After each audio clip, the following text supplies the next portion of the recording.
think innovation has always been really important in the food industry, and just the number of startups here is a really excellent reflection on the amount of innovation that's going on at the moment. Well, I think in general, ingredients are really the power horses behind the food industry. So for us, being as a startup, scale-up, really growing company, it really means we're ready for the next stage. This is the greatest achievement we could imagine. In the name of Tetra Pak, we would like to thank the members of the jury.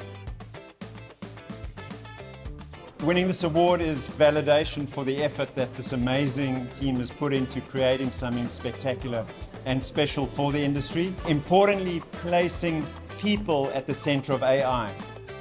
At ADM, we invest an awful lot in our research and development and our innovation pipeline. So this really feels like vindication and recognition of the hard work of lots and lots of people across the company.